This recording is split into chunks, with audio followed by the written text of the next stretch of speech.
What's up, folks, and welcome to Indie Showcase. I got something really different for you guys today, and this game has not been getting much love or attention at all, and I think that's a real shame because I've never really seen anything quite like this before, and I've been quite enjoying it. So this is Flowing Lights, and the best way I can describe this is it's a puzzle shmup. Yeah, I know. That's, like I said, it's pretty friggin' different, right? It's also Canadian developed, which I really like. It's made by a small studio out of Montreal, Quebec. Canadian devs represent.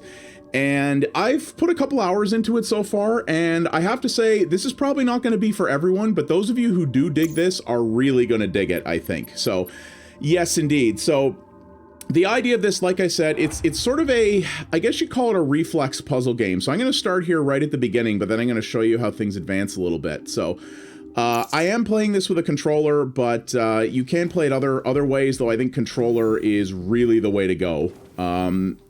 So the idea behind this is that you have to clear out each of these little zones. So you see how there's that red designator line? Yeah, that's the idea. So basically you got to clear out each of these different areas in order to progress through the story. I don't think there is a story. There's a little bit of an intro thing, but I really don't think there's actually a story to this. And as you progress through it, you're trying to do it as fast as possible. So there is score involved, which is largely based on how many combos you achieve and also how quickly that you clear the level. And there are online leaderboards. Unfortunately, because this game doesn't have a big player base right now, I'm scoring like stupidly high on just about all of them, which I really shouldn't be because I'm not that good at these things. But, you know.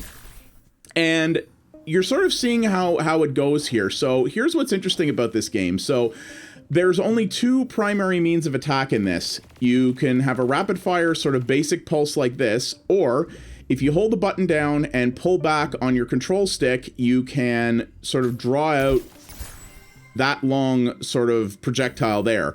Now that thing is very limited in how far it can go. But it also does a lot more damage, and it can take out multiple enemies at a time. So what you're looking to do is to try to take out all the enemies in the level as rapidly as you can, while also, of course, not getting hit. Now, you're seeing me chew through this because these are pretty early levels. This gets devilish later on. What you also do is by comboing certain types of enemies together, you get bonus powers, and they're time-based. You're going to see them in the upper left corner there, right under my life meter. So if you manage to pull off a combo, it'll actually tell you what you get for it, and those tickers stop when you're in between levels. But it still encourages you to move really fast, because if you take your time, you're going to run out of those things quickly, and that's how using those effectively is how you're going to obtain the higher ranks and thus the higher scores. So every one of these little miniature zones has a rank as well that you can see, and that's purely based on time. It's given to you right up front there in the upper right area. And as you can see, things get a little interesting as you start to progress, right? Things are going to get the bullet patterns are going to get tricky. It almost becomes bullet hell-like in certain areas. Now, you have a life meter. It's not one-hit kill, but certain kinds of bullets will only take life. Others, like the orange ones, will do this, where they kick you back. And that can make things very tricky in later levels where it's possible to actually fall off the level. And what's interesting about this is that it has a cool kind of physics system to it, in that sometimes you just want to stay in sort of the flat plane like I'm doing here. There's also a button here that you can press that gives you a little temporary speed boost like that. It's unlimited. But as you can see, the levels have this sort of curvature to them, right? And what's neat about this is that it not only affects how your ship moves and the enemy ships move, it adds physics to your shots. And there are going to be levels where, and as you can see, this almost has like one of those sort of golf line things that you can see in a lot of golf games. But in some levels, it is going to be absolutely required to use those physics to your advantage. And for example, here, that could be a point here, because you see, how am I going to get down to that guy quickly, right? Because he's tracking me. Well, we can do this, right? Neat, eh? And that's the thing about this game. It's just super, super clever. I've never seen anything designed like this before. This is a wholly unique idea. And that's why I really want to see it getting more attention, because I just think this is such a clever way to play. The puzzles that I've run into so far, I've run into some that have been quite devilish. Getting the full S rank on some of these levels is gonna be brutal. There are achievements for beating each of the different sections of the game and getting ranks up to a certain point throughout. So beating this some of this is going to be really, really gnarly, but it's not too challenging in the sense that if you're not concerned about S ranking every level, you can figure out your way through them. In addition to that, there is actually an ability to skip levels if you want. Obviously, that's going to affect both your leaderboard position and your achievement eligibility, but the game doesn't punish you. It's basically, it still feels to me like this is a game that's about having fun first. So it's like, listen, we got a puzzle game here. Some of these levels are going to be really tough. And you know what? We're not going to patronize you. If you find them too hard, hey, don't worry about it. You know, you can just move on and keep having fun. And you do have the ability to come back to any arena later on that you want. So in fact, let me show you that a little bit here. So also, one thing I love, quick restart. You're in a level, you screw it up, or you don't like the way it's going and you're going for an S rank. Press the start button, immediately back at the beginning. No loads. This game has practically no loading in it at all. So that's really good. Games like this absolutely require that because like I said in my video on Bloodroots, if you don't have instant restart, that's what causes people to rage quit because it gets them, if they fail, it gives them a minute to think about that and it gives them time to get pissed off at the game. You have an instant restart, you don't have time to think about it, you're just right back into the action. And that's critical to getting good appeal in games like this. Oh, that was nice. So, and you see there's the leaderboard score for the level coming up. So, but you can also do this, which is really nice. You can pick within the level that you're in. You can go back to anything you want on the fly. You can jump around if you want to get, if you want to max out a rank. Like for example, I had 1C in this area. So to get the achievement, I just went back and, oh, I still have a C actually. Oh, this is zone 2, that's why. But if you pick you can pick a level, go back, complete it, and get the achievement that way if you want. Just really nice quality of life stuff, you know? Really impressive stuff. It gives you your total score here as well as your total ranks. I forget how many zones there are in this, but this game is long. There's a lot to it, for sure. So you can go to another one here. Now, I played ahead a couple of zones. The other thing that's nice is you can unlock future zones without 100%ing another one.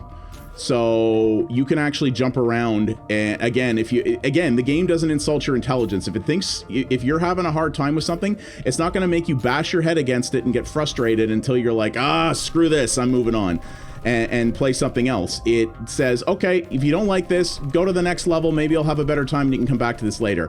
This is a zone that I kind of got frustrated with because what this introduces, every new major zone introduces new mechanics. And the one that it introduces here is this friggin' thing that shoots these projectiles that don't hurt you but stop your bullets. And screw you. I don't like this one at all. Not at all. So, yeah, so you have options there, but you can see, you can jump around and it's really cool. This is an interesting section where you have these sort of weird octopus-looking things. And what they actually do is you can move them along by shooting them. You actually can't kill them, but you move them forward, and then they can provide sort of a barrier for you against not only other bullets, but they can cause their own problems for you, as you can see right here with what I'm doing. Enemy bullets will not hurt other enemies, which is a thing some people will like and some people won't, and I understand that. But yes, the enemies cannot hurt each other, they can only hurt you. So you see I kicked this guy off. See what I mean? It gets really interesting. And there are some levels later on where you have to where there's holes, and you can throw enemies down the hole. You can also end up down the hole, and that ends your run. So, believe me, this is not easy, but there are a ton of levels in this. And what I like about it is that they give you a lot of replayability in this. There's not only a ton of levels that are created, so you're not going to burn through this whole thing in an hour, but because of the leaderboards and the rankings and everything else that this offers, it gives a lot of incentive for score chasers. As a, you know, that's why I call this a puzzle shmup, because it understands what's needed for shmups to be appealing to that audience. It needs to have high scores. It needs to have leaderboards. It needs to have a target for you to chase, right? And because that's what shmup players really want. But puzzle players want a good challenge, and they want constantly new and evolving mechanics, and they want to feel that they're making progress as they go through their run of the game. And they want to feel that, yeah, here's a good one.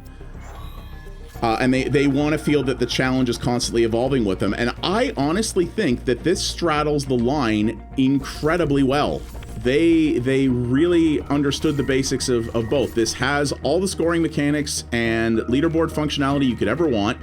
It's got bullet hell sequences, like there's bullet patterns in this that are actually quite pretty to see. The visuals of this, I really like this sort of neon poppy, it's not really Tron-like, but you know, it's got this sort of neon popping aesthetic to it, right? That I think is actually really, really cool and looks really nice. And it's got this sort of nice little electronic track. It's ambient almost, you know? It's not creating a high stress aesthetic. And that's more what you want out of a puzzle game. You know, shmups are often extremely fast paced, extremely hectic, and extremely stressful.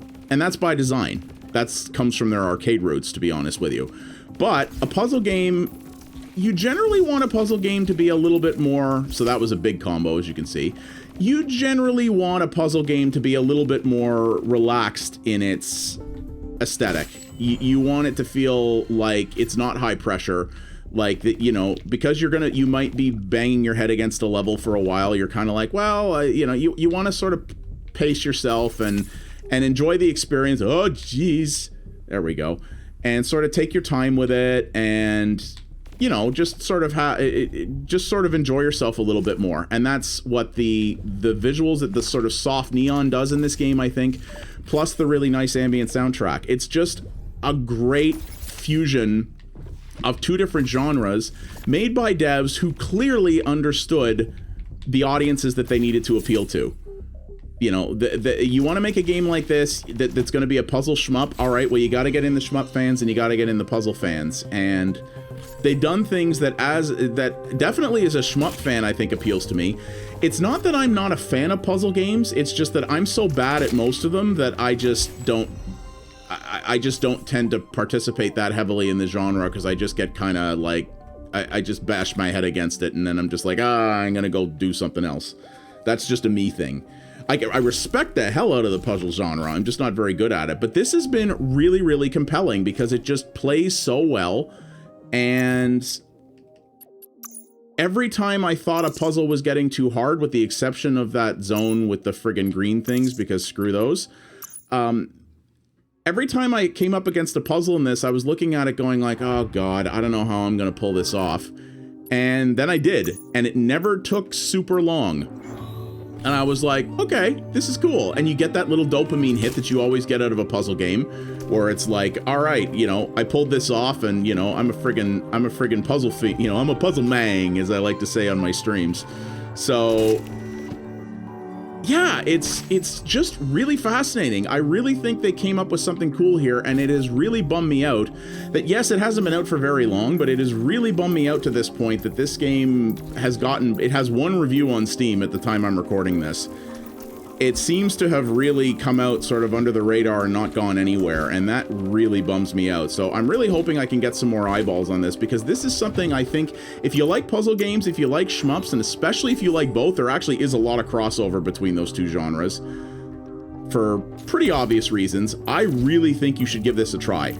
It's not very expensive, and it's in most places. It's on the Switch, the Xbox, and the PC. It unfortunately is not on the PS4, at least not yet. You know, this would also make a perfectly fine mobile game. You know, I don't like most mobile games. I take the piss out of mobile games, but you could totally play this on a mobile device. With a touchscreen, it might be tricky to get the precision you'd need, but you probably could. I mean, there's a lot of shmups on mobile that do okay there. And with a mobile with a controller or something, easy peasy, man. This would be no problem at all. And it's not a super high fidelity game, so and I don't say that as a detraction. It's just it's purposely has a weaker aesthetic. Oh, I screwed that up. But I think this could do very well on mobile devices as well. Maybe they have plans for that. I don't know, but yeah, I hope this succeeds. I really do, because I really love this idea. It is so rare these days. You know, I play so many games that are good, but are not necessarily innovative is not the right word, but that really don't do anything completely new. You know, many games today are iterating on prior ideas, and that's how creative mediums work. There's absolutely nothing wrong with that, but I love seeing wholly new things get created, you know, like a brand new fusion of two genres, and that's really what this feels like to me. I've never seen anything else like this, and given that it's the first attempt at a game like this by such a small new team is really cool to me.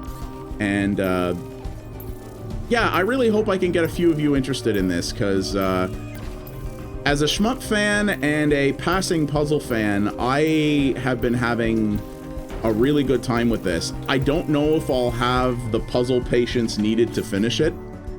I would like to. I really would. I just don't know. I don't know if it's going to work or not, and that's entirely a me problem. That's not a fault of the game at all. But I've made a pretty big dent in it so far. And I'm not gonna lie, getting that little dopamine hit of seeing myself come up high on the leaderboards is like, yeah, like I want, you know, like it makes me wanna keep digging into it and getting better at it. And oh god, what do I do here? I gotta find a way to move forward here. These little guys that follow you are the bane of my freaking existence. I hate these guys. Yeah, I screwed that up, but you see, you get the instant restart and you're right back into it. So yeah, I really like this, and I hope you guys are interested in checking it out. I will, if I was going to give one piece of advice to the devs, I would say a demo for this might not be a bad idea. Just put up a demo of the first zone, give people a real taste of it, and let them understand, because this is a game that it's very hard to show in a trailer what makes this different and compelling. And while I hope I can help people out with that, I still don't think you're fully going to get the breadth of what this game is without playing it for yourself. So I think maybe putting up a demo would not be a bad idea. That might be something to think about if they want to get that out there. But yeah, that is Flowing Lights, and is developed and published by this dev whose name is really weird. Apparently it just translates to fun game, but yeah, you can see it. It looks a little nutty. But this was a really pleasant surprise, and I love to see things like this, and I want to see them get more love. So thank you guys very much for watching. If you did like what you saw here, please do all the YouTube things, like, subscribe, click that notification bell. Please tell people that we're here and that I'm making some of this stuff for you. It helps the channel get noticed by more people. And yeah, leave a comment down below. Tell me what you think of this. You know, does this interest you? Are there other shmup puzzle hybrids out there that I just haven't seen? Because if there are, I really want to check them out. You know, I've seen shmup roguelikes, I've seen shmup all kinds of other things, but I've never seen any shmup puzzle games, so I love to see something like that. And as always, if you want to drop me a follow over at twitch.tv/pxabstraction, I'm doing multiple variety streams a week over there, including of cool indies like this as well that don't always make it over here, so lots of opportunity to see cool stuff there. All right, thank you guys very much for watching, and I will see you on the next episode of Indie Showcase. You folks have yourselves a good one. Take her easy, everybody.